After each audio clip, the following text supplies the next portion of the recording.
Ouais, bonsoir, principaux amis. Bonsoir, Bande Mangaï. Donc, on est ensemble. Je me côté déjà, mais kako panzampi masolo oyo. Déjà, mon boulot. Voilà, donc, américain dans le système, on va sanctionner. Et d'aventure. Ouais. Bonsoir, beau, mais vous partager parce qu'il y a tout sur là. Moukier. Moi qui suis choyo, na uti kokota kalamingité, donc en Congo, biki batu balala ka isute mboko yo et boko pesa batu ba AVC ezaka mboko yo. Donc merci na binyo surtout nde bozawana bien sûr ils tard mais moi aussi la repé na moi ezalaki te. Donc tout solo la mouki. Je vais vous expliquer un peu qu'est-ce qui se passe parce que ma besoin inda makasi, les choses avancent quand on a ça ibinoki ce qui boza ko se rappeler na début ya masolo nyonso tout na yebisaka bino que toza na conflit post-électoral et que conflit oyo et que nakamusika tokozwa 6 mois toko avancer nango. Donc je vous avais dit expliquer makambo ya ma conflit oyo mais masolo eza mon boulot. Donc merci na tout au partager parce que lelo penza il fallait na ibisabino makambo yo ezoyinda muke et je sais que d'ici là beaucoup monara makambo. Donc Félix Tshisekedi il a failli à sa mission. Donc oh ouais, il a failli la mission d'ailleurs. Vraiment ils ont les cas nini yango. Qu'est-ce qui se passe?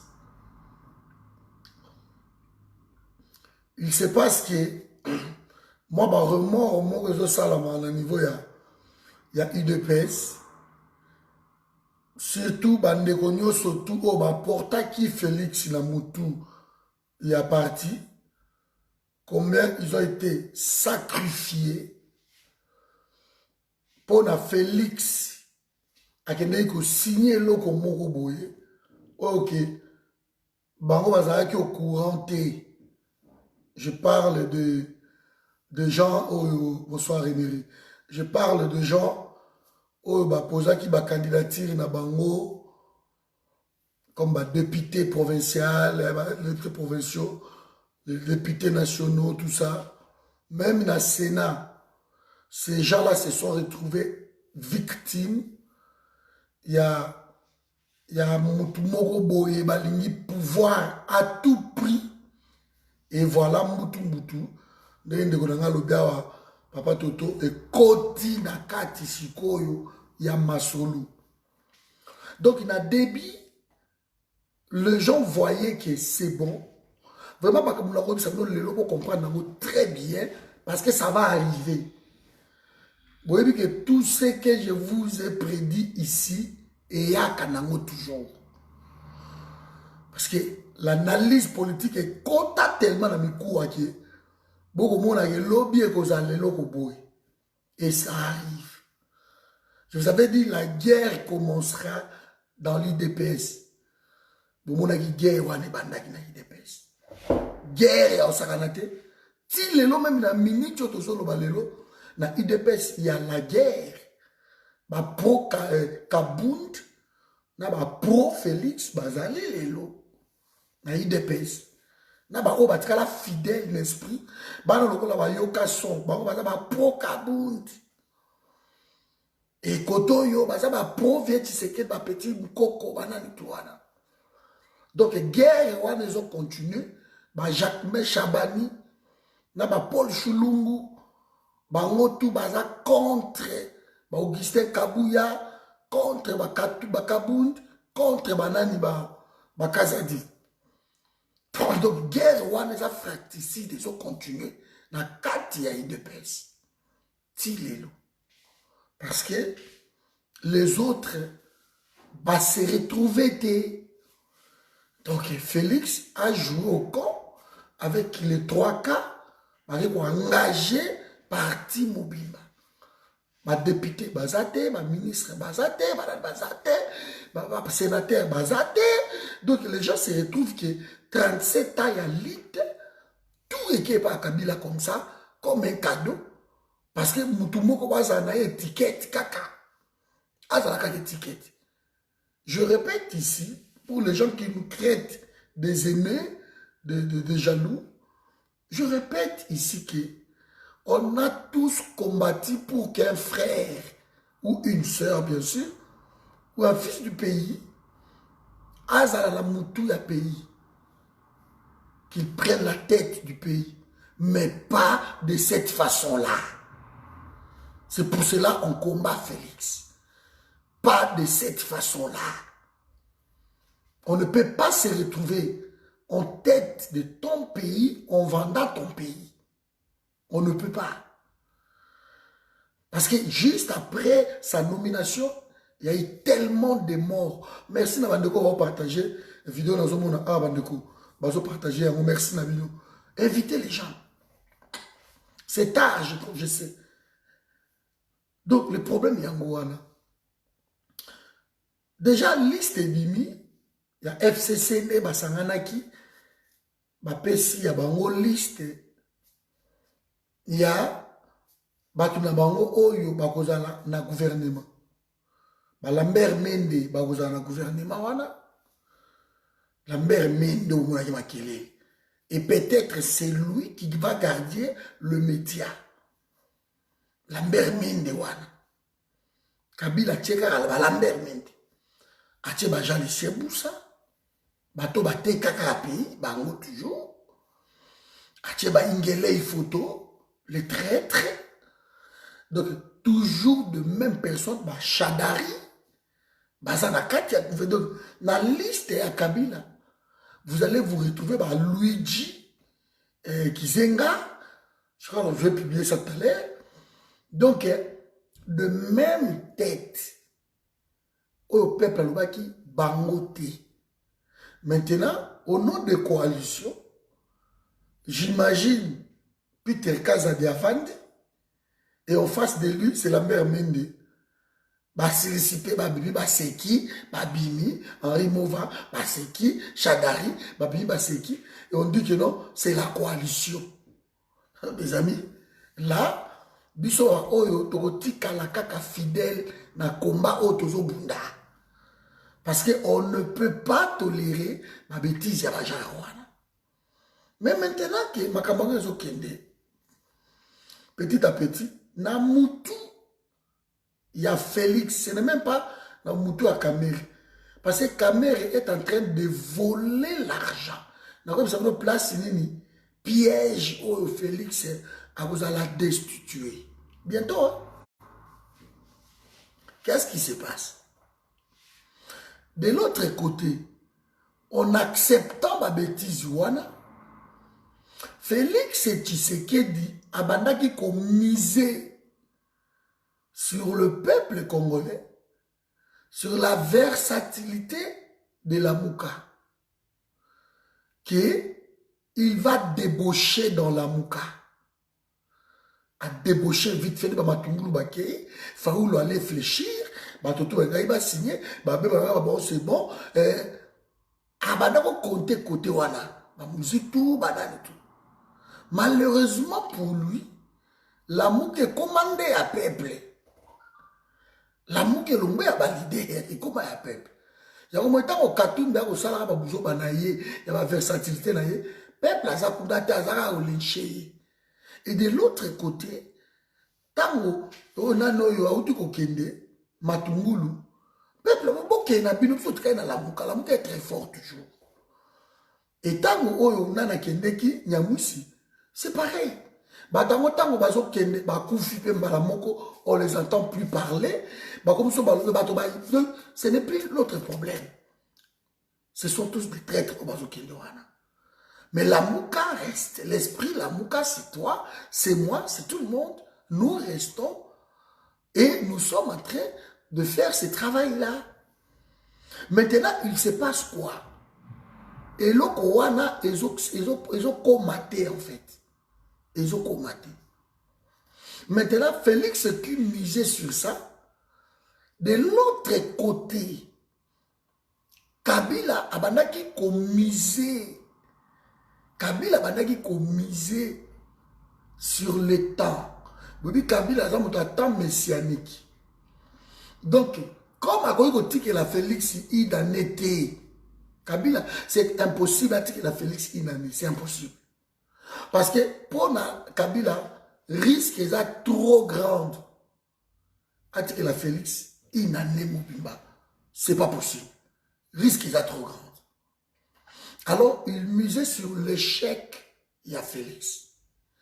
Yango, comme Félix a signé ma Makambo, le mbangu, nazwa, Diluana.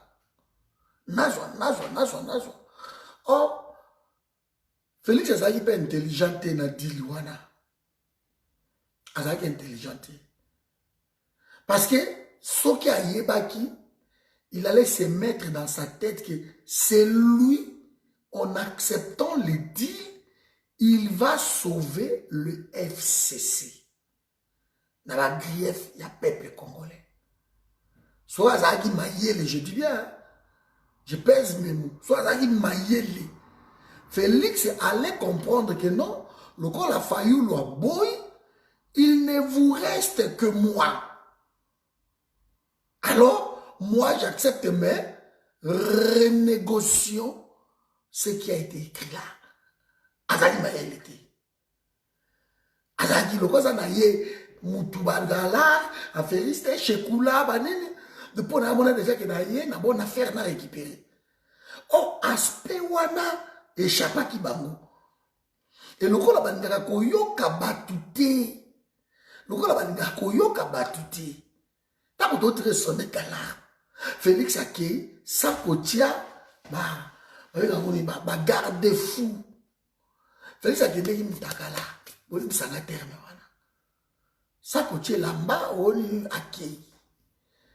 Oh, ce cas, ça dit, par exemple, moto, peut-être que vous poser, vous réfléchir, bakabou, vous avez pouvoir te banguiner, bakabou, yate. Non. Mais le cas, Martin Fayou, nous doit gagner l'élection. Parce qu'ils sont au courant, ils étaient au courant que c'est Fayou qui a remporté les élections. Alors, comme Fayou a refusé les élections, Nanga Mounabiso Batokoso Bacheka Kachadari est pété. Il ne reste que moi, Félix. Dans sa dernière rempart, il y a FCC. D'où il faut renégocier. Même en Nairobi, même nous allons renégocier. Mais il y a mon qui biloko anate. À mon avis, il va passer un tapis rouge. Encore un président de la République, là où son père a échoué, alors lui, le fils, il a remporté. C'est tout ce qui marquait. Moi, au gay, il y a Balouba, et Vanni na Moutou, dans la président, c'est ça. Mais en oubliant que biloko ya ke kolia wana, biloko mususu, pour qu'on moi goût, balé à la pilipili. Ce qui pilipili les alines de Goga qui non. Ah, moi, mbisho yo, les amours à goût. Faut que moi pilipili kolo. Yabo sana qui va pilipili. Tant qu'on dit le Kouana, à une place qui est déclenché, koto yo qui non, écoutez, qu'est-ce que nous allons faire? Nous allons nommer FCC, dans l'institution, surtout, tous à la majoritaire. Comme ça, tu as pour your pierre. Et c'est ce qui s'est passé. Deuxième erreur, il y a Félix. Il n'a pas misé que le peuple a occupé ko boye lokoyo. Azali trop na confiance. Loko le pas na bango kuna bazalaka oui. Lui croyait à ça. C'était une bêtise. Alors on a deuxième erreur na. Ayeko sutuka keno tant accepter babiloko wana peuple a boye. Tant que peuple a boye non seulement peuple a boye mais même pas na bango moko kuna balobi tolingi libala wana te. Maintenant, il s'est retrouvé na choix mosusu fala sala. Abenga un conflit cornélien, bato batangi mingi, loka ba patience ba yebiango.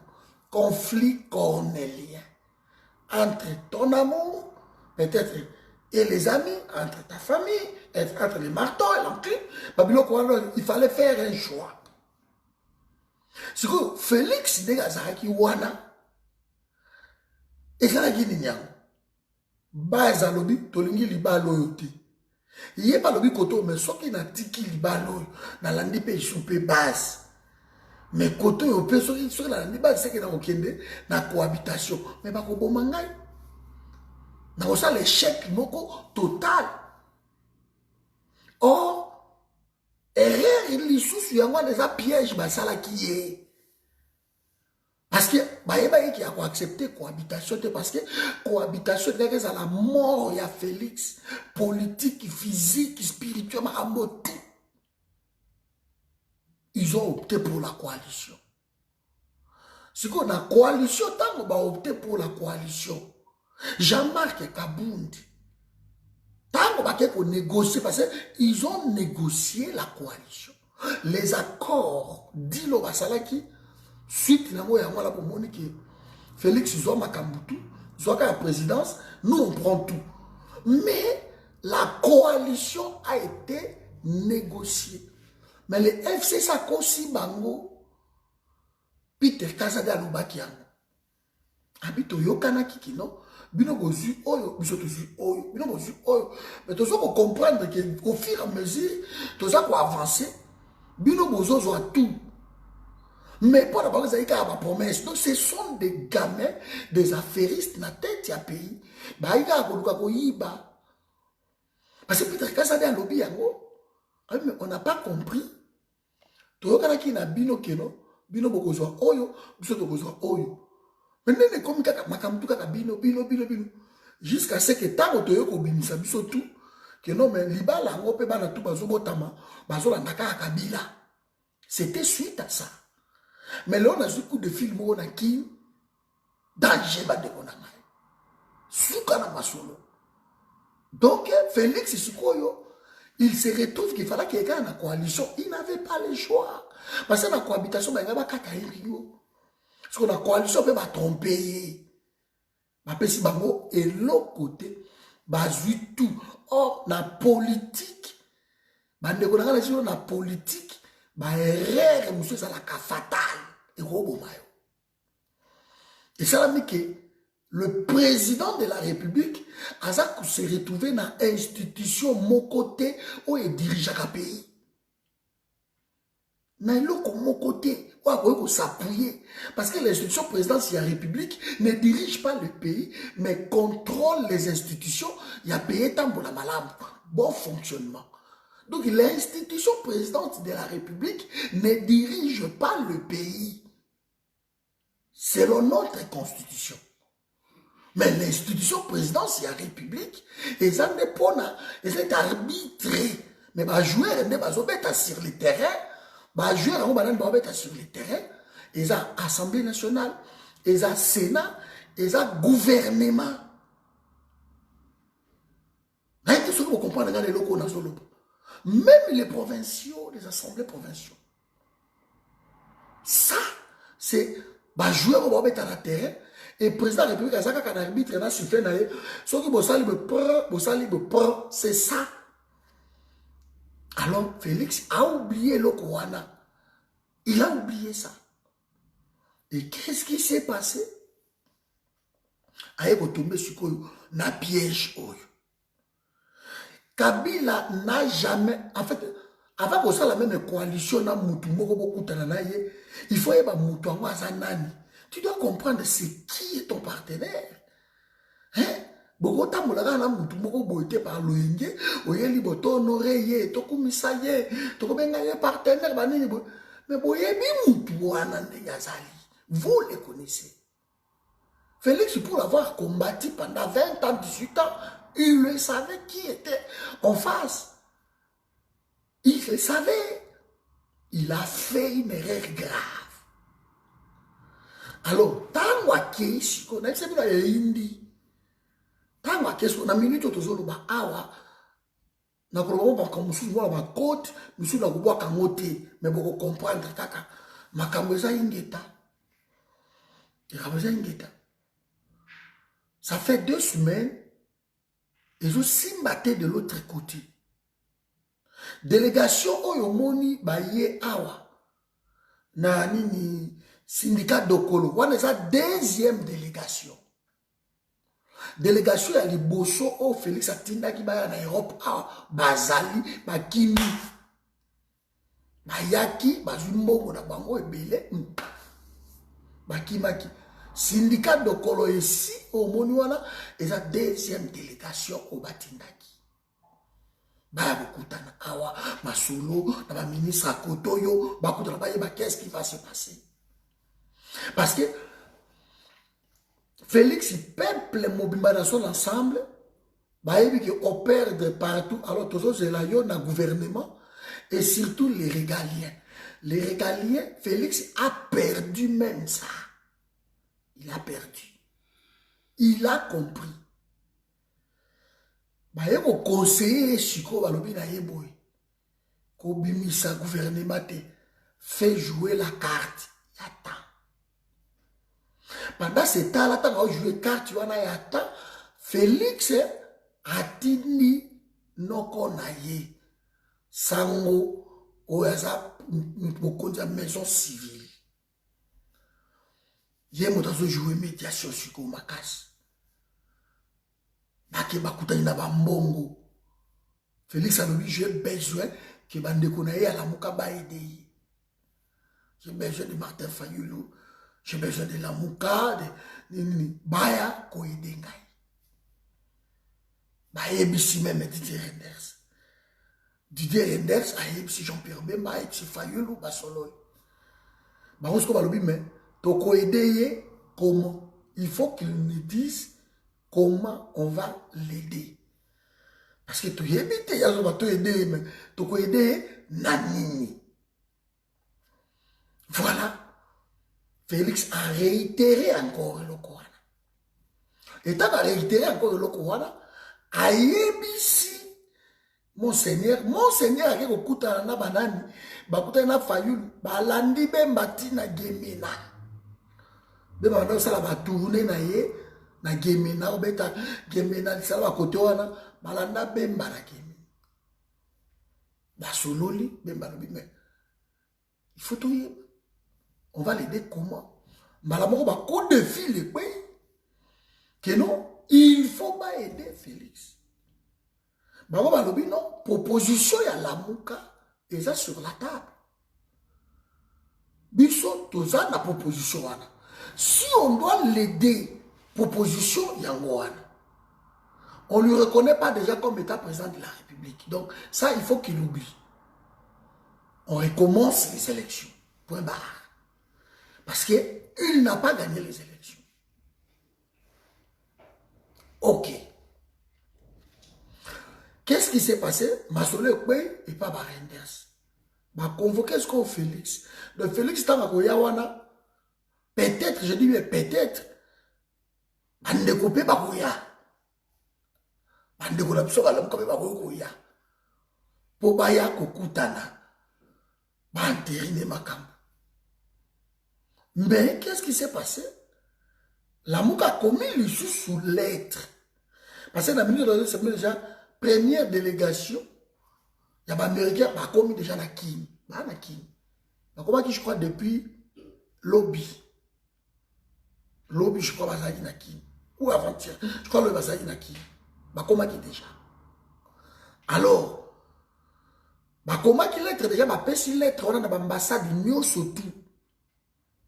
Que tant soki tokokutana na Félix, tokokutana na yete comme étant président de la République parce qu'on ne les reconnaît pas. Tokokutana na ye comme président, il y a parti na ye UDPS. Tokokutana na ye comme Ndengiwana. Donc la Mouka a toujours une position de force parce que tout le monde a besoin de reconnaître que c'est la Mouka qui bloque le pays. Les investisseurs, et le pays n'avance pas pendant 6 mois parce que la Mouka a bloqué le Congo.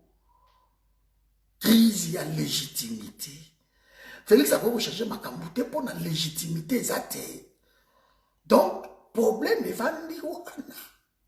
Mes amis, vous pouvez dire que ça goût.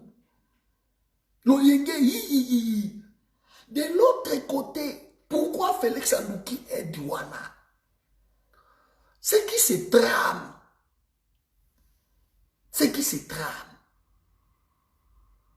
Si ABC est déjà ma solo surtout. Parce que le lot ba fuite bimi que tambwe mwamba wana aza touti. D'origine à tambwe mwamba aza touti. C'est un Rwandais. Vous voyez que toyaki ko sutu kabiso tout que Machako Mamba. Tango Machako Mamba kufi, toyaki ko mona communauté Hutu. Baye ko réclamer et ben Machako Mamba. Tobi bon Machako Mamba plusieurs fois ministre. Mais nini ba Hutu baye ko réclamer ye. Ok, Machako Mamba zaki Hutu. Azaka Hutu. De temps où biso na bino to kola la pongi ko bina ba bière ba nini ba tuana ba si ba kota ka déjà. Ba prépare ma solo. Ya ko mona ba passage ba Machako Mamba. Lukelo kwa sala la Congo exact. À part Kimoyibi. Dernière en date avant Koufa. Aïbaki 86 jeep. 86 jeep. 86 jeep. Machako Mamba Ibaka. Ngai na kenda kotala yango. Na filma na publia. Ezalaki na IEC. 86 jeep. Voilà. Dans les gars d'émission, na Kinshasa, je crois, dans la chaîne RTC, quelque chose comme ça. Dans les cas, na kenda ko filmer. Ba jeep wana eza na IEC. Na gouvernement Matata Poni. Machako Mamba Ibaki yango déjà avant ba remplacer nani par Matata Poni. Machako Mamba Ibaki 86 jeep. Alors on a déjà 4. A tcheka on a polyclinique na ye. Ezala ikota salongo so ko na ko kota bimsu. Na kende ki tikuna ko vérifier. Na polyclinique na ye wana. 4 jeep on komaki ba ambulance kuna. Alors ezaki ya ba professeur, ezaki dédié na ba professeur ya université. Ndena na yaki a bloqué yango, Matata Poni tango yaki a bloqué yango atindaki apesi ba professeur ba jeep wana Machako Mamba azaki pas inquiété te tinana ye kokufa wana voilà. Donc tambwe mwamba pas ça ba d'origine ba côté wana. Asa ba d'origine ba côté wana. Yango ba boyaki ko voter mbaloyo na este kuna côté ba ka touta balobi te ozamwana ya koto te ba ko voter yote. Mais les gens se sont posé des questions. Comment Kabila y'a poussé par Thomas creuser? Mais bah tu nous quoi pour monter au bimisa masoko nyoso. Pour bah tu as lobby sur lobby que Nazana est belé au Nabombi. Avec une bango depuis 18 ans et 20 ans. Abi Nazana est belé au Nabombi. Sauf quitter on va tout déballer. Mais lobby, on va tout déballer. Bah tu nous quoi? C'est clair comme makino. Tambe mwamba naza touti. Pour Aza na parti politique mon côté. Tambe mwamba n'a pas un parti politique.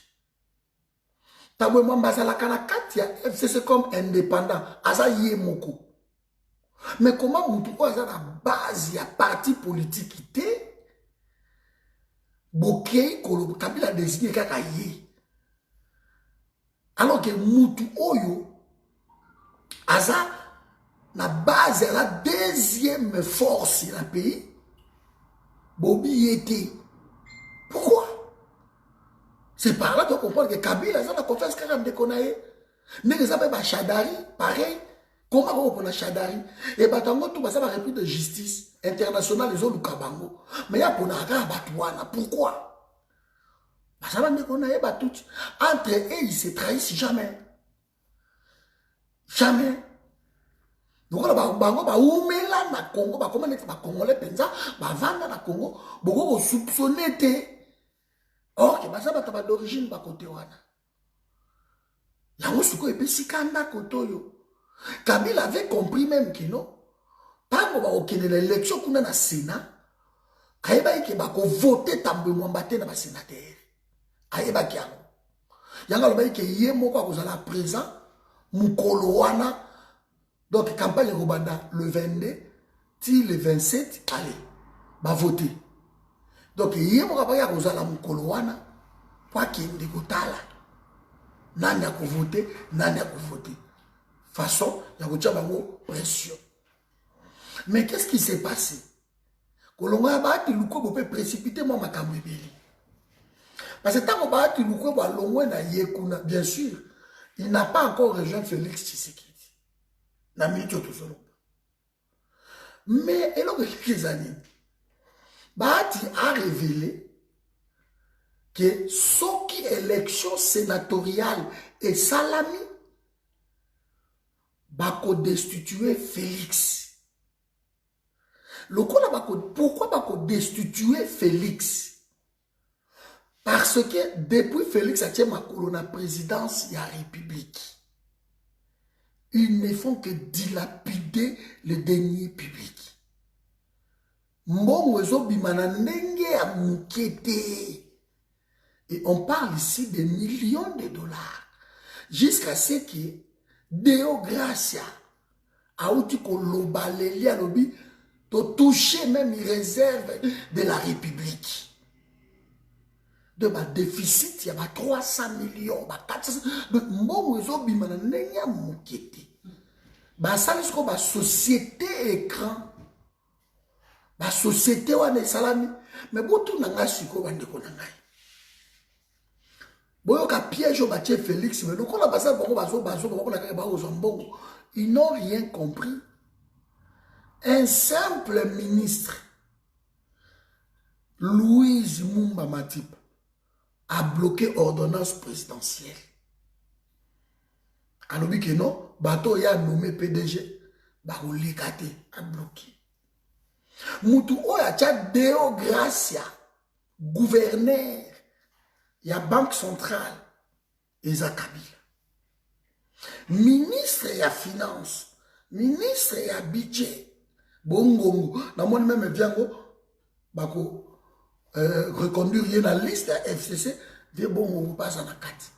C'est que ministre et à finance, ministre et à budget, Banque centrale, Namiango Azakuna. Qui est là-bas? Ce sont les Kabyles. Mais comment il laisse l'argent sortir comme ça? Comment il laisse l'argent sortir comme ça? Ça, c'était le piège. Oh, ok. Félix de Gazana, selon notre constitution, Parlement est convoqué. Il ne faut pas expliquer. Tout ça dans ma vidéo, bande koya UDPS. Ba cadre, ba bandi koloba. Boulanda même Jekoko a lobby à mon ba vidéo. Alors que bientôt nous allons dénoncer parce que mbongo ezo bima la présidence ba chèque ba kombo ezo bima. Ce n'est pas possible bazo salir chef de l'État, il cherche autre chose. Ça c'est Jekoko. Moto a kocha tembe. Aka de ta tembe na Jekoko. Jekoko a lobby yango. Et non seulement Jekoko a lobby yango, mais ils ont des membres chulungu, des membres influents à UDPS. Ils ont dénoncé la dilapidation de Mbongwana. Ok, ça a dit 50 millions de dollars pour ça.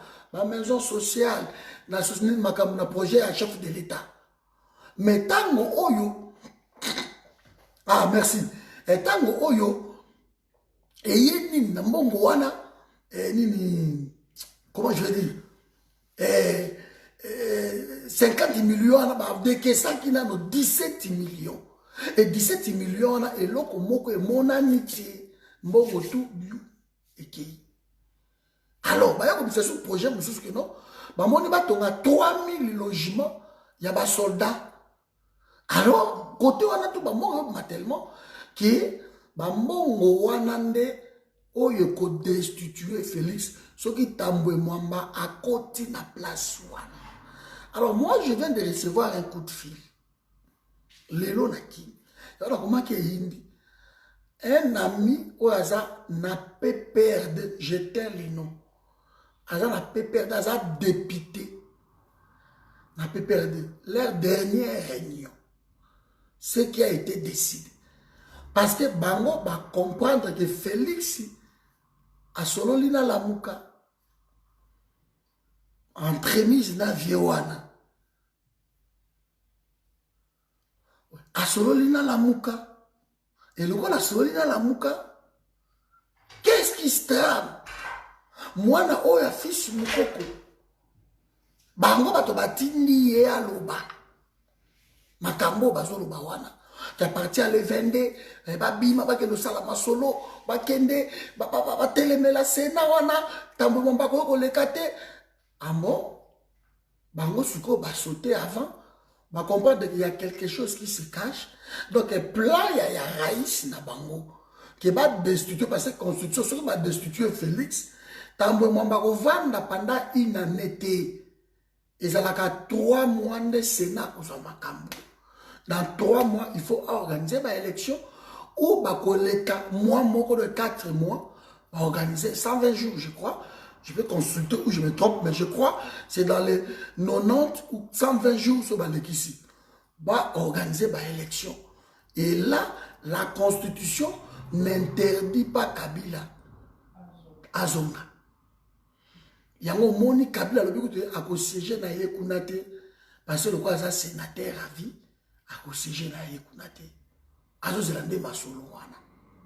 Alors Tambwe Mwamba va faire ce travail-là. Na Congo, il y a 2 institutions. Avant la présidence de la République a promulgué. Alors, Koto balobi que non, président de la République, Bazo Zela, ce qui a côté na nini na janvier, n'a koki ko destituer Assemblée nationale. Ah bon? Mais destitution de l'Assemblée nationale, et ça la fait ça un conflit, ma bien, conflit permanent dans le gouvernement. On a destituer les institutions. Mais comme partout, PPRD il n'y aura pas conflit, parce que Kabila qui mène la danse là-bas. Félix a juste le choix, Moko. Oui, enfin, donc on a même 2 choix. Choix à Liboso, proposition à la Mouka, mais il y a un chose à l'appliquer. Ça peut lui aider. C'est tout. Deuxième choix.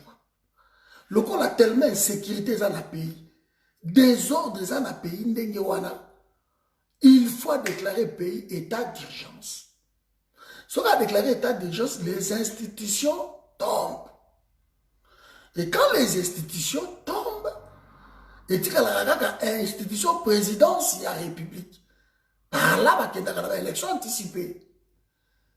Ça peut lui aider. Mais de l'autre côté, Kabila a dit qu'il a été tenté. Il a été tenté. Il y a une place de Konabino a commis na minute yo point ici. Ayebi quoi faire. Au moment où la vidéo qu'on a publié wana petit wana selon mon ami là. Alors bien en clair qui non. Et ça na clause moko na cour constitutionnelle. Ba uti ko sala yango.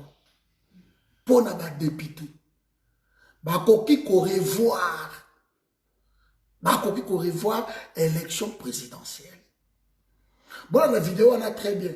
Makabotu na sola ina master na la vidéo. Bon la très bien. Bakoki ko revoir élection présidentielle. ils vont revoir ça. Et donc, on va revoir yango. Bayebi bango tout. Que c'est lui qui a remporté les élections sur Martin Fayoul. Ils le savent tous. Ce qui Félix a mis qu'il déjoué bango ndenge wana. Alors, parce que Félix a dit na cessé na coulisse pour a destituer et à la Cour constitutionnelle. A changé bango. Mais ce que Félix a changé la Cour constitutionnelle, pourquoi? Parce que la Mouka Botanga, Nani la Mouka, oh bato, Baganga qui les Kalombo, les machins, oh, qu'ils appellent pour na salut na bango, mais ils n'ont rien compris. La Mouka avait demandé à Félix que la Cour constitutionnelle, il faut changer bango. C'est ni il faut changer bango. Et Félix n'a cessé à ça la yango. Et yango moni côté kuna babangi. Balobi mais non, makamuli le zalaka. Alors, ce qui a sali ba masolo wana longoli pour constitutionnel, longoli séné, c'est que azo rejoindre la Mouka. Alors on a biso pe koto yo, to baby. Qu'est-ce qui va na publier déjà? Qu'est-ce qui va se passer pour na biso oyo? Alors, il faut obimisa. Liste à mon abisso déjà, il y a gouvernement Mbalamoko. Et liste à mon gouvernement bah obimisa. Bah si Félix Isco va combo pas plus tard que hier à 22h30, 23h, on vient de me l'apprendre que Félix a refusé la liste là. Liste wana FCC Félix Aboyango. Alors, il y a qu'on nomme Batouanate, Mende, Manatu Bazon, Akara, gouvernement, wana, il ne peut pas. Alors, nommé Bangouti. Donc, alors, confirmer liste na Bangouti. Voilà, place Makambi Vandi. Félix, je croyais que Kabila Ndega Zawana. Alors, PC Bato Asika, Bagène, c'est ça, Bagène, Bato Bayebanite. Mais le problème, c'est que Baviewana. Bavie wana bako botiki la bagène té to yebi ngo bavie la biso la ba miyibi le tueur wana pona bango kozala na pouvoir et ça ko garantir vie na bango na ba mabeo basali ba bomi bato asali baka belé ba violer ba botoli biloko ba tubani tout et aussi mbaté et le départ, les autres salamana, quand FCC qu'on a Kabila, c'est ça. Le départ, les autres salamana. Donc, ce qui m'a dit l'élection, et ça l'a mis déjà pas. Il y a Sénat, beaucoup yoka, pour destituer Félix Kotewana. Bande koyo, bazo soutenir Félix, bazo rêver. Bazo rêver parce que tant qu'on sait la vérité, et ça rend ni. Ce qui bat tout beaucoup, tout le monde constater que la vérité est ça. Mais il fallait quand même des bons joyaux, bon étudier. Bon, il va dire, c'est que éco-occupé. Bango rien. Bango tout ce qui est fake news. Ça le simbate, Fachi, Azawana, Fachi Bukama, Ovana Naye 20 ans. Bon, bango quand ça, et ça blague mon boy, que tu vois les caboyés. Toujours va Félix, c'est tout bon quand ça fait la blague. Ok, on a tiré sonnette d'alarme dès le début que l'oko Youvandati.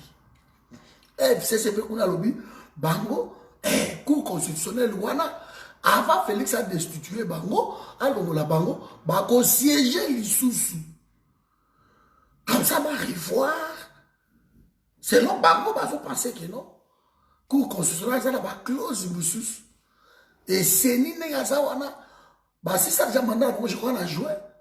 Mais avant, on va les obliger. Bah, publier résultat bureau par bureau. Tant qu'on va publier, voilà, c'est. Résultat bureau par bureau, tant qu'on bima. C'est par l'année. Cour constitutionnelle a saisir, parce que l'élément, c'est que pays. Tu sais, il y a Goma, Fayoul la bêta qui déjà, je crois 74%. Na Goma. La bêta qui t'a dit.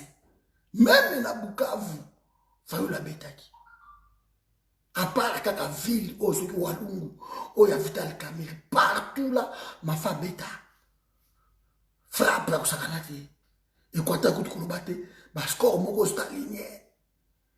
Frappe. Même il a Kassai. Côté Félix Assoaki, mais bah, côté Moussous, Baolo, Mami, Bani, bah, bêta. Ndega Moukete. De Baye Biangotou. Si quand on Seigneur qu'on publié bureau par bureau, dès que vous pouvez ça, si vous pouvez kini kutu, fallait la bêta na nenya Moukete.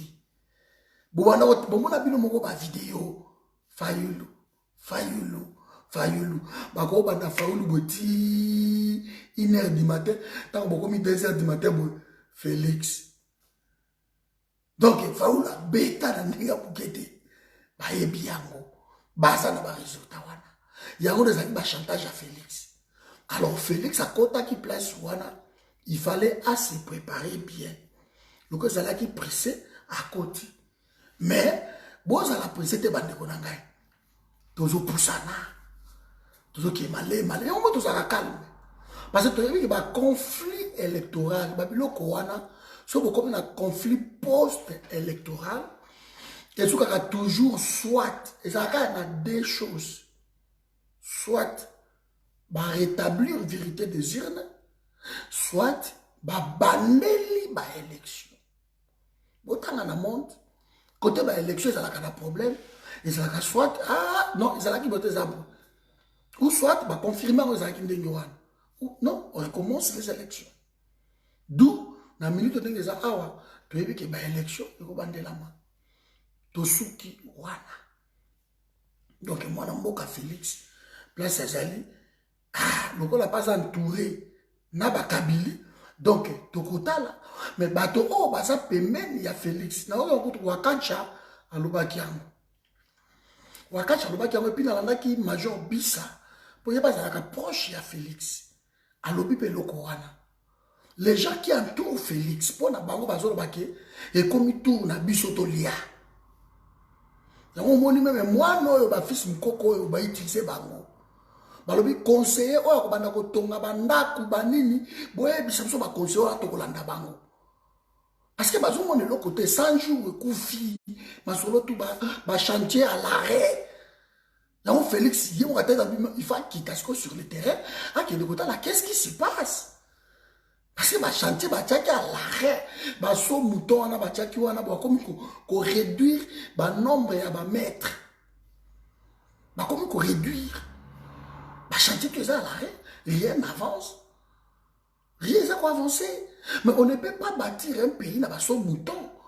Bah to ba relier à son mouton té. Congo oui, bah nzelo ba kusala ba Congo, les autoroutes peuvent ramener d'abord biloko. Dans la province, ça c'est important. On peut embellir Kinshasa. Mais ceux qui disent que la province est pour aller à Kinshasa, rien. Kinshasa ne produit rien. Ceux qui ont des bandes à côté, on a des athées. Parce que même si Manimba, moi, été, des athées. Donc, c'est bien que vous avez ceux qui ont Yumbi, Chumbiri, Kwanga, et Tondi, et Zopola. Yumbi, Chumbiri, Kwanga, et Zopola. Si vous savez, là, on a jour même quelques heures, parce que ça permet de sauter beaucoup de Kouamoutou. Priorité, ça va être axe principaux. Comme ma biloko ya kolia na capitale, parce que dans l'Équateur, biloko est polar. Biloko est polar. Donc ça, ce sont les priorités. Mais ce qu'on a ça c'est dans son mouton et l'équipe gauche et droite pour embellir son mouton et après. Et quand les gens voient Babilo Kouana, les gens crient Félix Omondi, c'est comme un son mouton. Ça, c'est manque de rationalité. Les gens ne sont pas rationnels. Quand les salaires des gens ne sont pas payés et que les conseillers vont dilapider mon dans le tout le monde. Si comme on voit son mouton, les gens vont faire comment? Ils ne sont pas payés. Pour passer le collab à son mouton, il faut un bon foot à bis, au foot à rondé. Il faut attendre sur la mouton côté sans support. Le pouvoir d'achat n'est pas soutenu. Et vous nous parlez de son mouton. Et c'est l'économie à moi à pays. Économie à pays à moi. Quand les gens, ma dette intérieure, il y a pays. Ils ne sont pas payés. Avec un opérateur économique. Les dettes intérieures, il y a pays. Nous devons surtout pouvoir tout le monde, ce que côté et vérifier d'abord. Parce que bango nande, bato ba créer un emploi avant même l'État. Les opérateurs économiques. Vous ne leur payez pas leur argent. Les dettes intérieures ne sont pas payées. Les dettes extérieures, député, profiter, et la commission, parce que ceux qui sont sur le Liban, et ça, l'État, par contre, on va dilapider, et là, écoutez, mec, qui m'a dans l'Assemblée provinciale, il y a parce que là, il y a pas pratiqué, il n'y a pas un pasteur. Vous voyez? Donc Félix est entouré par des fauves, par les gens qui sont venus pomper le pays. Alors, il y a Kabila Tikimbongote. Comment produire Nini pour Mbongo Wana et puis. Je veux savoir en quelques temps, comment produire Nini dans 6 mois. Quand on sort des millions de dollars. Parce que comment produire Nini? Il faut trouver quand même. Produit intérieur brut na biso. Bo produit mbongo besoin na ici. Pétrole besoin wapi. Besoin wapi. Vous voyez? Corridor écoute ça à combien? Écoute ça soit 500 000 $ par mois, je crois, quelque chose comme ça. Ça c'est mbongo bo compter là. Mon qui est au corridor écoute ça. Mon qui est. Pendant ce temps-là, ma téléphone autour de ça, na Congo, na Vodacom, banani, ba payer au moins 120 millions de dollars par an. Au moins, on a raté que ça au bengi moutou. Moutou na kisa ça, au bengi moutou, à quel numéro à qui n'est bini. A tu nous, combien déjà aux awa? Oui, depuis journée. Mais aux akana poto. Mais 00243, bazoyi bango. Et code douane, et code ça rambon, on a payé. Ce que la société nous surtout na baïbaka. Ma code douane, ça leur fait dans les 120 millions de dollars par an. Alors tant qu'on va boucher dans le kangi babiloko wanati. Bon wana les autres tawapi. Les autres tawapi. Bah côté système t'en fait la commission. Dès tout va parce qu'ils vivent dans la commission. La société offshore, les voleurs, les pilleurs, on leur donne des corruptions. Donc, il faut bailler. Il faut bailler ses avis. Kabila tike est l'autre côté. Kabila tike est l'autre côté. Nata Fachi, Kabila tike est l'autre côté. Ce qu'on a 6 mois, il n'y a même pas un gouvernement. Où le budget à l'État est sur les minanoutis. Si vous avez déjà moitié, il y a un budget de 4 milliards. Si on a 6 mois, on va voter dans nos budgets pour la recette. Parce que le gouvernement est zaté.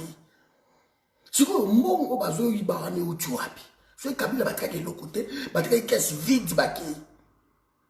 Voilà comment on va voter. Alors, d'aucuns parlaient que non, Kabila va faire 1 milliard de dollars. Je ne sais pas si c'est vide. Mais ce que parce que on utiliser ça hors budget. Et ça hors budget. Rien que la présidence de la République va dépasser dans 97%. Il y a dépenses. Nous, on a le déficit de l'équipe. Or, Biloko, on a tout. La Kabylie les a poussés dans la faute. Bokende. Parce que tant que vous avez la plan à ce côté, il y a un moment où vous avez l'autre côté. Bozo soit. Gouverneur à la Banque centrale, Azaka a publié. Tant que vous avez publié, Azaka a alerté l'opinion. Que dans la mémoire, na bino boye déjà que mutu oya côté tala makambazo sala. Alors jour ba ko zoyer, ba ebisi que c'est bon. Tala ça qui il ne mérite pas ba destituer. Opinion tout ba ko loba oui. Parce que baso yi ba mbongo, ba élection ça la vite fait, bou raïs ba ko tiba. Même cours constitutionnel, c'est une bonne chose. Mais il faut publier bureau par bureau. De ce cours constitutionnel, à cause de sous saisi, à qui revenir là. Et ça close, et ça, la cour constitutionnelle. Quand vous souvenez-vous de l'interview, il y a président à la cour constitutionnelle, Félix. Il fait Félix Yango. Alors, ça a été prévu par la loi que ma coquille qu'on réparer matériel. Et ça, la quantité. Ma faute du matériel. Le cours constitutionnel pour revenir. Et wana deska batwaka Félix kaka wana akosede parce que sera beki ben j'ai dit OK toko publie ali biloko na dit toko tala nana kanyanki on a fait l'erreur parce que nana isaka éclair papa abiso nani porte-parole à Tundu alors mais il se peut que la cour constitutionnelle aussi a fait l'erreur à la présidence de la République. Parce qu'apparemment, c'est l'autre qui était dans la lobby kakabou. De côté qu'on a dit qu'on a la sonné. Donc, douche froide et pas à Bataliba. Donc, il faut que je comprenne. Je vais conclure par là. Bonsoir, Bob. Je vais conclure par là. Quand vous savez que votre frère Félix Tshisekedi a commis Nasuka Yamasolo. Là, il est bloqué. Si vous avez la personne qui a Mobutu, il y a Congo, Abimisa, gouvernement, et vous serez étonné que moi, si Wana Louise Matipa, elle va être reconduite. Elle va être reconduite. La route analyste, on a bien, ce que j'en ai quantité. Bah, imposer, bah, la mère Minde. Bah, vous avez un média, bah, la mère Minde, Wana. Bah, imposer, bah, la liste de la mère Minde, des ministres. Félix a conjoint. Donc, il faut pas consulter Nai parce que si vous avez force, deuxième force, il y a pays. Tant que vous avez des bandades de ce côté, Félix. Parce que Félix, il peut, bon, ce qui boye, Kabili côté Kuna, Moboulou pour la majorité. Alors, tu nommé un informateur et créé sur Moutoumoutou. Parce que Bahati pas revendiqué que Yépé, la gouvernement face à Yépé moi à la place. Kabila pas lobby Bahati place c'est aux alaté. Bahati pas lobby après faut la place parce que la deuxième force y a pays. De côté on peut sucre mon boulot bandeko. Voilà, parce que dans ça que ma solo ça qui toque bloque cadena côté la muka. Mais azongeli la muka asengi bandeko ba sungaye. Et tozotala ndenge ndeko moko na chasa ebisinga lobi non en tout cas papa ti na fin du mois dans 2 semaines awa to ebité makambo ni ko leka mais eza mo mobulu donc totala on verra ce qui va garder Kabila tilelo na mindele parce que Kabila ça chantage pour na mindele na solo. Ils n'ont pas fini d'utiliser Kabila. À ça chantage. Bagoye ça bango tout temps baokuta na ba lamuka na ba Félix wana tout baokuta na bango tout. Ils vont finir par okutana et c'est bientôt. Tant bazo kutana mindele siko bakoya. Parce que le quoi toza bana miki. Toka okata makambu biso mon côté, to nata mindele foka baya. Bakosa kapso ti bana miki, c'est incroyable. Depuis 50 ans. Depuis 50 ans que l'Afrique, Bakosa Bango, est-il les lots? Si vous avez même un dossier France-Afrique, vous avez Fokar, Matiana Kati. Le dossier France-Afrique, vous avez Fokar, Basalawana. Mais si les lots, vous voulez nous dire que 50 ans, 60 ans plus tard, il n'y a pas des Africains plus intelligents, ou Bako déjouer projet Wana. Bazakati. De l'Ikamba Okam. Donc, bateau bacha plan moko ke plan aujourd'hui j'ai une une question. Na ba Burkinabé. Ba Burkinabé va poser une question. Moi, je vais 5. Mais papa, mais qu'est-ce qui se passe? Pourquoi les Blancs ne nous aiment pas? Mais c'est au clair, les Blancs ne peuvent pas nous aimer. C'est simple, c'est la loi de la nature. Parce que quand tu aimes quelqu'un, tu ne peux pas le voler. Quand tu aimes quelqu'un, tu ne peux pas le tuer. Quand tu aimes quelqu'un, tu ne peux pas profiter de lui. Quand tu aimes quelqu'un, tu ne peux pas le mentir. Au sous-sol, l'Afrique, bien que c'est l'air à venir. Les Blancs ne peuvent pas nous aimer, c'est pas possible. Parce que loi ya nature ya nzambe ekokota. Kisoko lingi mutu na yo, okobomete, okoyiba ete, okosala ye mabete, okotricher ete. C'est simple. C'est très simple. Alors soki bango ba lingi biso na bolingo wana nature ekoti e bango avenir na bango ekufi. Yango mindele ba koki kolinga biso te. Bayaka na ba ruse ba biloko wana ko ruse ba kosi ba mbongo ba def sa ba ruse ba mbongo na bino. Mundela ko kabela mutu même dire roté comme il y a problème. Il y a problème. Mais comment ba ko kedero France a payé Congo 80 millions d'euros. Yandine, non. Bazou 80 millions d'euros, na bon à Jeannette, na bon à Nani. Et voilà, na gouvernement, ils ont bimawana, na moni pe combo à Jeannette et Zanakati. De Jeannette et Kanambe, à vous avez ministre. Na kati ya gouvernement. Roubé roi, à vous avez ministre. Na kati ya masolo. Félix Agoulobani. Et tant que vous avez une réforme institutionnelle, tant que vous avez une place à décentralisation, réforme institutionnelle, vous avez un ministère stratégique dans le Félix, tant que vous avez une liste, alors non. Oh, aussi battu. Donc, oh, aussi battu. Oh, à nous, bah, mende sous, bah, mende, bah, zonga. Et aussi batté. Bah, Chadari, bah, ça va, ministre. Et aussi batté. Et on va se connaître, place la moukasi koyo. Importance à la moukasi obima, yangoyo. Yangoyo. Voilà, mes amis. Ma soeur qui toque, on a tiré bien, ah, voilà, la bien. Ma soeur très bien. Pas de précipitation, ma solo. Tozo qui est malembe. Tozo continuer. Toujours qui est malembe. Donc, Congo est à Abisso. Congo est à Abisso. Donc, Congo est à Zana.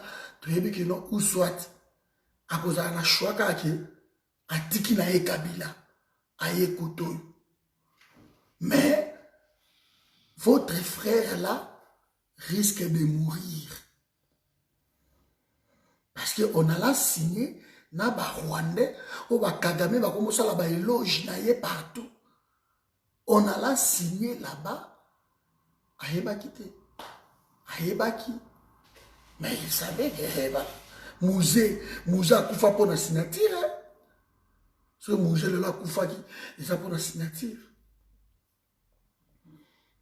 Ce bakatou maman qui ba koufa qui, il a pour la signature, na bango qui ba ko trompete. Yango ba misi tango fort, bazaka fidèle, bazo kende, basamba kaputo bakufa. Depuis na ba Félix pour na bango, ils ont problème té. So ba Dieu na destitution té, et ba ko joyer tant sur la coup d'état pour les lots armés Kabila kam ta contrôler. Ba ko joyer na coup d'état, ba mbila ba yé, ba bi bo écouter, dès que ça awa payer tant pour la malamu té, dilapidation ba mbongo, ba ka mebele, payer au marché té, ba to ko futa ba ngote, on prend le pouvoir. Ça, c'est encore une autre option. Le seul va pouvoir dire, bon, on va convoquer les élections peut-être dans 2 ans. Bambila va diriger le pays. Et quand Bambila va diriger le pays, qui est le commandant suprême? En ce moment, c'est qui? C'est Joseph Kabila. Bambila va diriger le pays. Parce que Kabila a une nuisance au Sakanate du Congo. C'est lui le problème. Le problème du Congo, c'est Kabila. Alors, Mindele, c'est pas bon, écoutez, Je crois qu'on va vous débarrasser des Kabila pour peuple à la libre, mais biso, on repère ça biso nini. Bon, biso, on va utiliser tout. On va vous laisser au Congo que 3% ou 5%, il y a richesse, tout est bimaka. Eh, Bossan. Voilà, un pays comme ça, on est toujours trouvé par des irresponsables qui ne savent pas prendre le pouvoir dans le pays Nabango. Nous sommes là, par commérage, par commission, Mike, Koyoka, quand un pays n'a pas situation, moko. Ok, et voilà ce que le pays a bloqué. Ça fait bientôt 7 mois, le pays n'avance pas, rien ne bouge. Les gens croient que, makelele, batobazo liate, biloko mati cher. La Kambutu est baby, banzela, kolobate. Donc voilà. Bah, école, n'en parlons même pas. Et nous avançons petit à petit. Je crois bientôt ma solo, ils ont ingéta bande. Nous allons partager na bino. Et le courant de Indi, Indi libango, kuna. PPRD, pe baboy libala, wana ba jeune, wana pe balobi. Beaucoup tate. Parce que IDPS, ba iba ko kende. Le 22, lundi, kuna a parlement. Ah, koto pepe perde basaka bien structure. Makambo otomoni bango balobi wana ba autoriser bango baloba yango. Alors ba uti pe koloba eza na mire nanga botana. Balobi yango. Et lokola balobi yango, balobi bango pe ba okende pe kuna pe le même 22. Donc entre bango tout ba okende ko sala croiser le 22. Babo mana biso tota bango na musika na yebisi bino bokota makambo ya libala ya batu te bokota te botika bango bapunda babana ndako moko baza na autorité morale moko Kabila koto cash tango bakoti sika babi baza kohonore Kabila le fils Mukoko le Kabuya le tout ça bahonoraki Kabila baza kohonore bango. Soki nous kota na libala bato oyo moi ça za ko honorer mobali na ye botika na soni o mekate botika bango ba continuer na libala na bango fala ba ko na ingeta la lutte continue na tiki bino awa donc tota ela bango kaka le 20 ans je crois aux ajouni lundi je crois lundi le 22 lundi ou mardi je crois quelque chose comme ça tota ela bango. Le gouvernement peut dire que ebima lelo, ebima lobby, et que ça a investi dans nous parce que pour ça investi, il faut jusqu'au 15 septembre, Assemblée nationale et Zongi, et ceux qui Zongi se connaissent, et il y a convoquer session extraordinaire. Vous savez, bon, bah, petit peu, namoni, bah, moi, bah, monsieur, bah, menacer, peut-être, si m'koko, bah, lobby, yaka toujours zelayo et ba yebi si bango balobi boyeba ke raisi nde mutu apesi mutu na bino pouvoir a gagner quitter et ça clair to yebi yango biso tout mais c'est bien ba comme à niveau wana et aussi la biso pe ka bien to mona ke tozo bunda na malamu ko céder te loko moko te zala constant na combat na yo e ko futa yo ndeko na ngai zala constant ko céder le côté zala sérieux na ba décision na yo na makambu na yo zala constant beaucoup na makambu ko sana. Voilà, on est ensemble na tiki bino awa ingeta et puis to monana lobby. Allez, ciao, bonne nuit à tous.